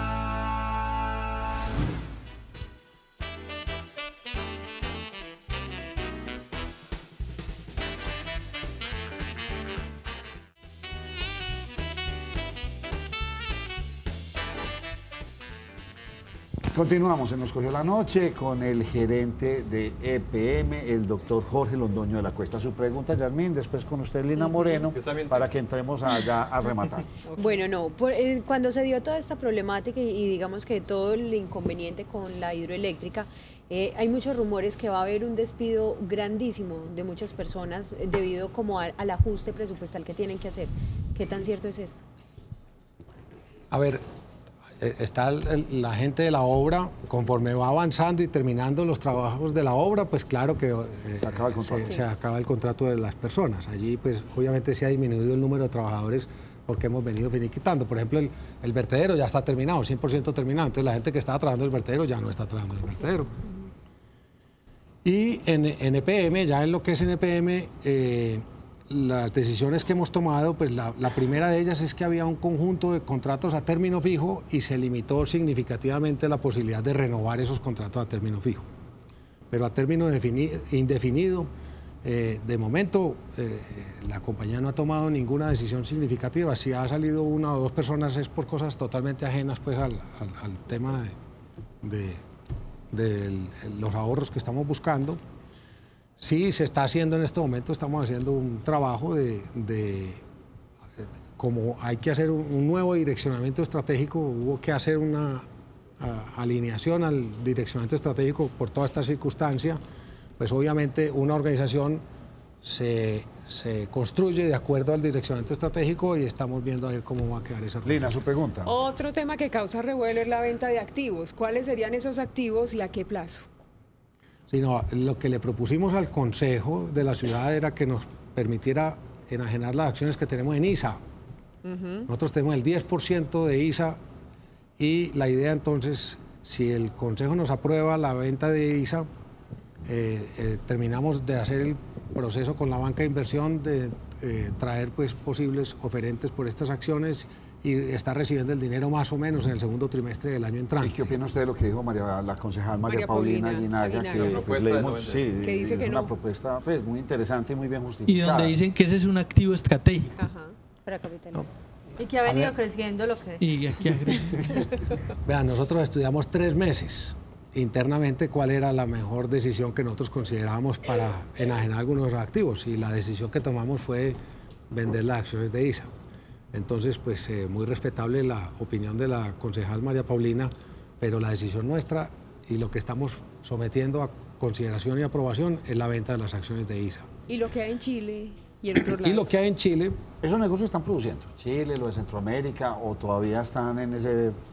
A ver, tenemos en el portafolio, cuando uno saca el promedio, las tasas de retorno del portafolio nuestro de las filiales, da unas tasas internas de retorno cercanas al 15%, que es muy buena. Y eso está en libros, es verificable. Sí. El resto lo que gana es especulación. Hay negocios el promedio, como usted sabe, un promedio tiene cosas buenas, regulares y malas. Ahí ya me dio la respuesta. Algunos sí y otros no, pero el promedio de las filiales extranjeras dan un retorno del 15%. Están dando un retorno del 15%. Obviamente hay unos negocios que no son tan buenos por diferentes circunstancias. Por ejemplo, en Chile, nosotros lo que vamos a vender es una empresa que suministra agua potable a través desalamos el agua del mar y le entregamos agua a una ciudad que se llama Antofagasta. Y tenemos otra empresa que es un parque eólico, generación de energía con molinos de viento. En Chile, la energía sufrió una disminución de precios, o sea, hubo una sobreoferta de energía muy grande en Chile. Muchas empresas se fueron a crear parques de generación y el precio de la energía disminuyó significativamente y ese negocio del parque eólico es un negocio que no ha sido muy bueno para EPM. El negocio de aguas de Antofagasta sí viene creciendo muy bien, el EBITDA ha venido creciendo en estos 3 años que he venido pues yo administrando la empresa, ha crecido un 70%. Ya empezó a vender la represa esta que tienen en Panamá, que también fue muy cuestionada por los sobrecostos y otras cosas que tienen ustedes en Centroamérica. El tema de la represa que se construyó en Panamá, que tuvo obviamente una cantidad de contingencias, si se quiere algo parecidas a las de Ituango, lo que pasa es que en una escala mucho más pequeña, ya ella está construida y funcionando como un relojito. O sea, ya en este momento ya ella está operando como se esperaba. Lo que pasa es que construirla fue muy costoso. Gerente, otro tema que ha generado discordia entre los ciudadanos es el de los alumbrados de este año. ¿Qué va a pasar con ese tema? Ah, me hizo la pregunta que era, usted que ahorita llama al alcalde, hombre, los del Río Medellín, hombre, cuando... ¿Qué pesar esto? ¿En qué estamos con eso? No. O sea, la gente tranquila, que los alumbrados los estamos haciendo, si ustedes también durante esta administración, los estamos haciendo los principales en el Parque Norte. Que le gusta mucho a Liliana y a mí no, pero bueno, les la voy a aceptar hasta por este año. A mí me parecen hermosísimos. No, El recorrido es muy organizado, que el río Medellín lo son muy más bonitos. bonito los del río Medellín y me quedo ahí. No, y yo no le discuto eso, lo que pasa es que se está construyendo parques del río, el sector oriental, y entonces ahí haríamos el desorden de los desórdenes. Perfecto. Entonces, esperemos que hacia mediados del año entrante se termine la construcción de parques del río y nos van a quedar muy bonitos los alumbrados del 2019. Los del 2018 volverán tradicionalmente al Parque Norte, al sector de la playa y a los diferentes parques de la ciudad. ¿Usted tenía una pregunta? Sí, yo tenía una pregunta. Yo quería volver un poquito sobre ese contrato que usted mencionó con unas siglas en inglés, que era, ¿cómo era? BO. Exactamente. ¿Eso a partir de cuándo fue? ¿Cuál fue la fecha exacta de que se comenzó con ese tipo de contrato? Me corchas un poquito, pero es algo así como en el año 2011. Creo que es como el año 2011. 2011 fue cuando se hizo el contrato y la gobernación les entregó a ustedes, por así decirlo, esa libertad. ¿O esa libertad se entregó? Esa responsabilidad. Bueno, esa responsabilidad. Sí, desde que se inició esa asociación entre la idea, gobernación, desde ahí quedó definido eso. Desde que inició el proyecto Ituango, para que ustedes lo sepan, lo empieza a ejecutar la sociedad de Hidroituango. Lo empieza a ejecutar la sociedad de Hidroituango. Pero en algún momento dice, no, esto no somos capaces de hacerlo nosotros. Vamos a tener que buscar a otro que lo haga. Y recordarán ustedes por allá en administraciones anteriores que iban a venir unos chinos, que entonces lo va a hacer unos chinos, no, que entonces que lo haga EPM, no, que lo hagan los chinos, que lo haga EPM. Bueno, finalmente lo hace EPM. Y lo hace EPM a través, o sea, esa relación contractual se formaliza a través del contrato, del BOMT. Y las 3 firmas constructoras que hoy hay en el proyecto van a continuar en el proyecto. De momento, claro, estamos superando la contingencia. Ya ellos tienen allá el personal instalado, la maquinaria instalada. Cuéntenle a los clientes por qué ellos no hablan. Todo el mundo dice, no, que son los del GEA y que son las 3 SC y que es que el GEA se quiere quedar con empresas públicas y que eso lo van a vender. ¿Por qué no hablan esos contratistas? ¿Es porque usted los tiene contratados y usted es el que responde por todo? No, finalmente, pues obvio que ellos son subcontratistas nuestros, ¿cierto? Eso está claro, pero ellos han hablado. Antier estaban sentados al lado mío un representante de la firma Integral y un representante de la firma del consorcio CCCCI. No hablan permanentemente porque pues ya la vocería se atomiza y mantener un mensaje se dificulta. Entonces esa responsabilidad de la comunicación, digamos... ¿Y ellos están conscientes que de estos estudios que se realizaron en la Nacional y ese que usted contrató, en caso de salir en contra de ellos están conscientes que deben pagar? ¿Se les puede hacer alguna reclamación en ese sentido? Y claro, cada contratista es consciente que si, digamos, incumple las obligaciones de un contrato, pues obviamente en este caso el contratante puede exigir legalmente le pongo sus la derechos. Pregunta por este lado es, todo el mundo está pidiendo la verdad y no sabemos cuál es la verdad. Sí, sabemos que hubo una contingencia y todo el mundo, no, que cuándo nos van a decir la verdad, que cuándo nos van a decir la verdad. ¿Cuándo cree usted que podría salir casi que un veredicto semifinal, por no decir final, porque lo veo bien complejo? Nuevamente, en noviembre saldrá ese veredicto. En noviembre, cuando la firma Escava, que es la que contratamos para que haga el análisis causa-raíz, nos dé su informe, toda la discusión se va a canalizar mucho. Y al ser contratados por ustedes mismos, de pronto no van a ser muy benévolos con eso. ¿No genera suspicacias? Sí. Hombre, el interés nuestro primordial, no solamente es recuperar el proyecto, sino identificar toda la causa raíz. ¿Qué hacemos nosotros? EPM es una empresa que tiene 63 años, que nuestro propósito es vivir 1000 años más y tenemos que aprender de los errores. Hay que identificar dónde está el error para poder hacer el aprendizaje. En plata, ¿cuánto cree usted que va a costar esto? O sea, era 11 billones, ¿Cuánto más puede ser? Más o menos unos 2 billones, 2 billones y medio adicionales. O sea que el proyecto que estaba en 11.4 va a estar rondando los 14 billones de pesos. Mucho. ¿Usted por qué no renunció? Porque tengo la responsabilidad de sacar adelante todos estos retos. Tengo esa responsabilidad. Si en algún momento yo sintiera que mi trabajo es inferior a los retos, pues con toda seguridad renuncio. Pero de momento ahí vamos avanzando pasito a pasito. Usted no está gerenciando con retrovisor, porque para un gerente de otra índole podría hacer eso. Mira, no, vea qué pena, eso fue en la administración de Gaviria, eso fue en la administración de Fajardo, un 28 de diciembre firmaron para unos contratos de aceleración del proceso, y, o sea, y todo se ha escuchado, porque ya está todo... yo no lo veo como diciendo, no, venga, yo asumo y yo tengo toda la vocería y lo hace de una manera muy mediática, muy conciliadora. Exageradamente prudente. ¿Cómo? Muy prudente lo está haciendo. Pero también es que usted recibió esto que cuando llegan al 50, es que iba muy avanzado cuando usted toma este. Sí, pero a mí me nombran gerente de PM no para que haga un trabajo de auditoría, sino un trabajo de gerencia y de proyectar la empresa hacia el futuro, hacia adelante.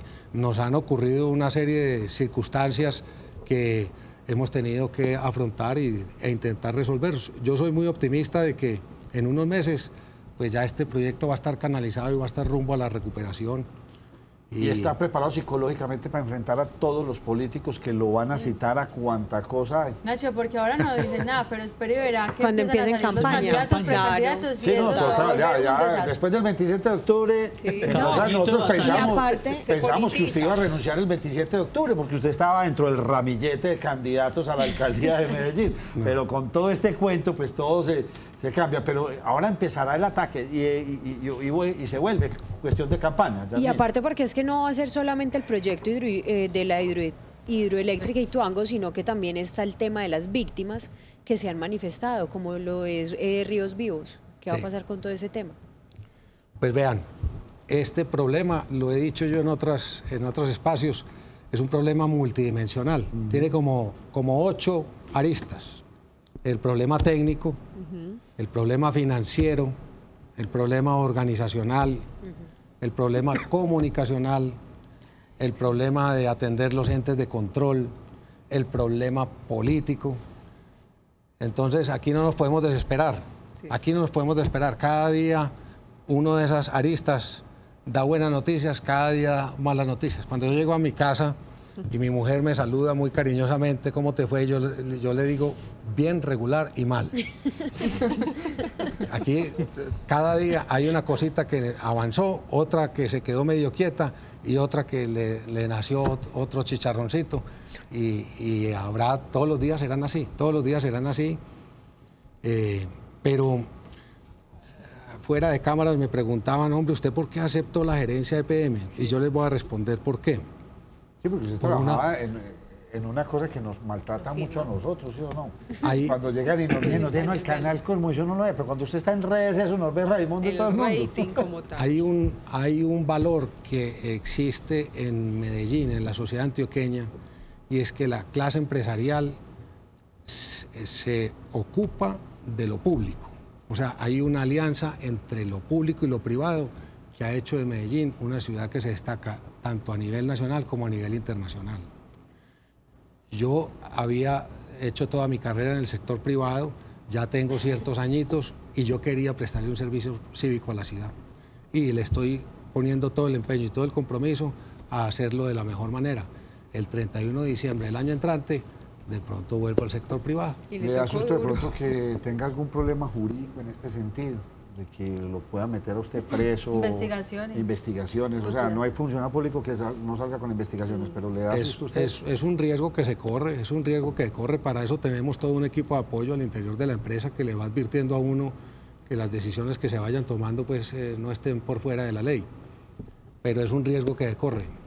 Pero vamos a prestar todo el servicio público sin temores, sin temores. Empresas Públicas sigue siendo una empresa sólida, o nos debe asustar a los antioqueños que pronto en 2 o 3 años sus finanzas estén totalmente malas, como dice sobre todo la concejal, que dice que ya pues que definitivamente EPM está en una situación crítica, así lo dijo, que había encontrado, eso es lo que dijo Luz María, No, ella lo que menciona son en caso tal que EPM le tenga que trasladar los recursos por esas pólizas que le debe responder a la gobernación de Antioquia. Si debe pasar esa plata, pues va a ser plata con la que no va a contar la administración. Pero EPM. También leí por ahí que dijo que había encontrado muchas cosas donde demostraba que EPM está en muy mala situación.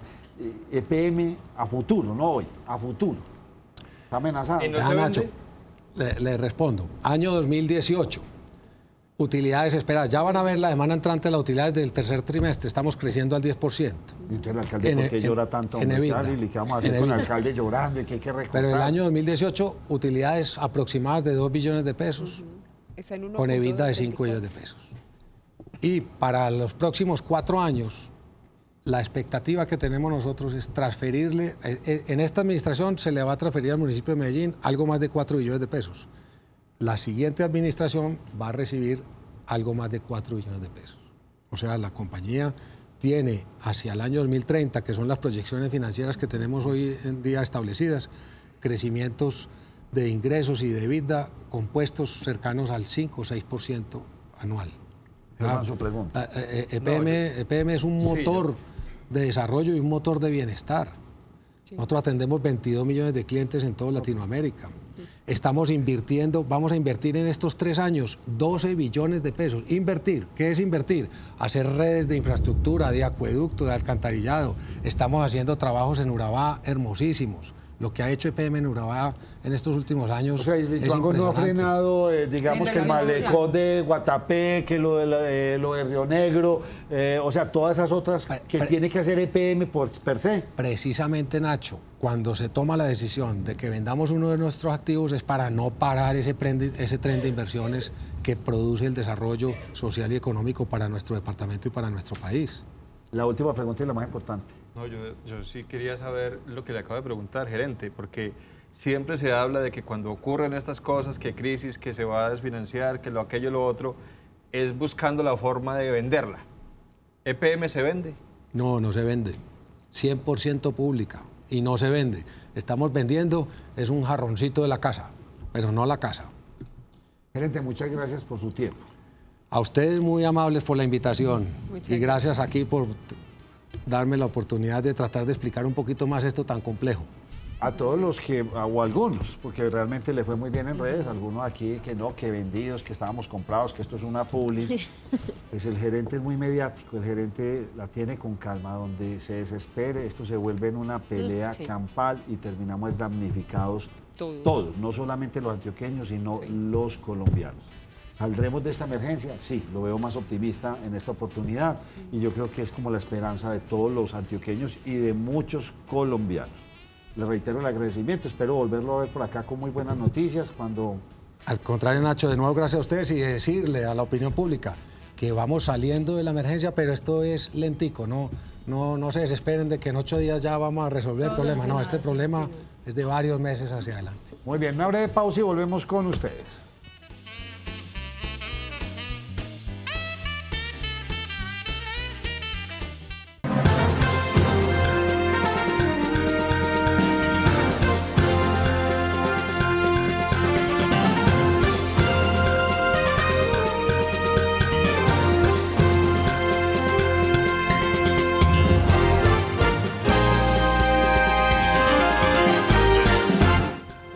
¿Qué tal? Buenas noches, soy Germán Mendoza, bienvenidos a Cosmovisión Noticias.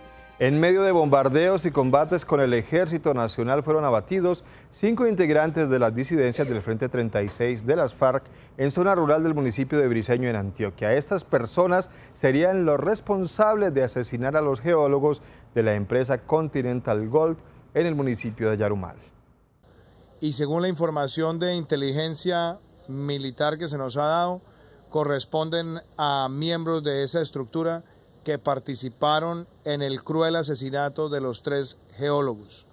Nosotros dijimos que no quedarían en la impunidad de esos crímenes y esa acción contundente de la fuerza pública muestra que el que la hace la paga.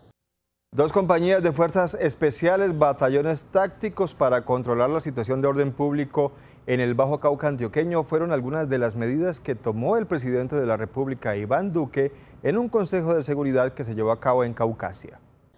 Que vamos a dejar establecidas 2 compañías de fuerzas especiales para perseguir a las estructuras criminales que han disparado homicidios por los enfrentamientos entre ellos, disputándose rutas o controles territoriales para el narcotráfico. Vamos a dejar establecido un batallón táctico, 3 pelotones de policía militar, un pelotón de comunicaciones y una unidad de contrainteligencia. Y con la Fuerza Aérea también ha sido puesto a disposición del Bajo Cauca antioqueño una aeronave no tripulada especializada en la detección de minería criminal.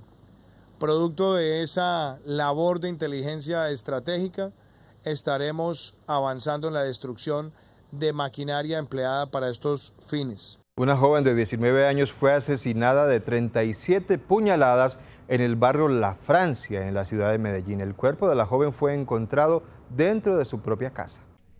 Leani Gisette Suárez Varelas, de 19 años, fue asesinada al interior de su vivienda, ubicada en el barrio La Francia de Medellín. 37 puñaladas acabaron con su vida.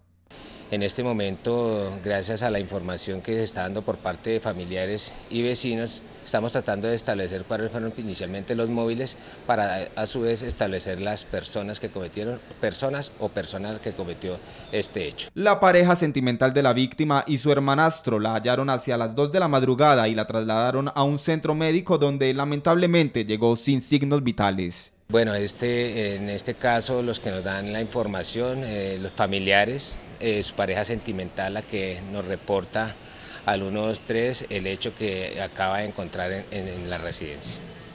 El cuerpo de la joven fue trasladado al municipio de Carepa, de donde era oriunda. En pronóstico reservado permanecen 2 menores de edad quienes resultaron heridos en una explosión que se registró en su propia casa del barrio Enciso de Medellín. Las hipótesis apuntan a una fuga de gas como posible causa de esta explosión.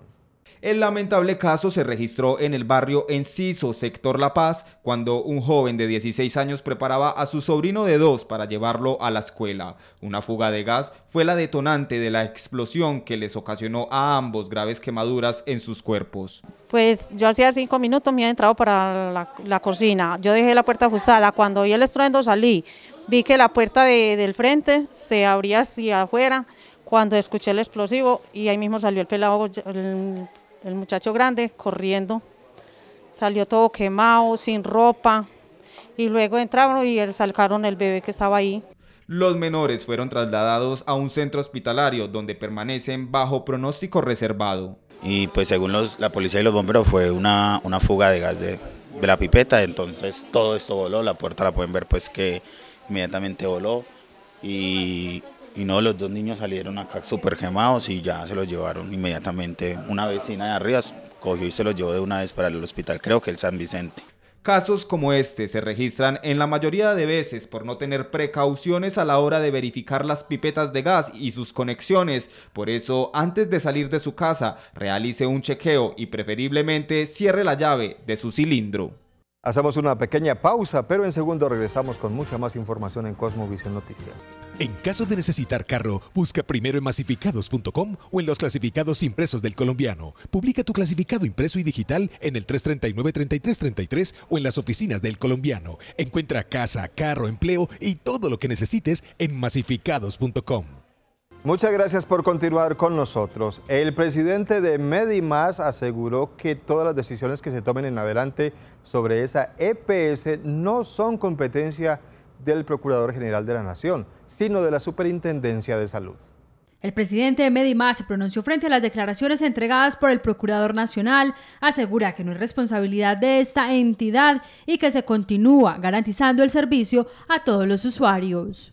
A propósito de este tema, la EPS advierte que el señor Procurador General de la Nación y la agente liquidadora de Salucop no tienen la competencia para este tipo de decisiones, pues son del resorte de la Superintendencia Nacional de Salud y las autoridades judiciales.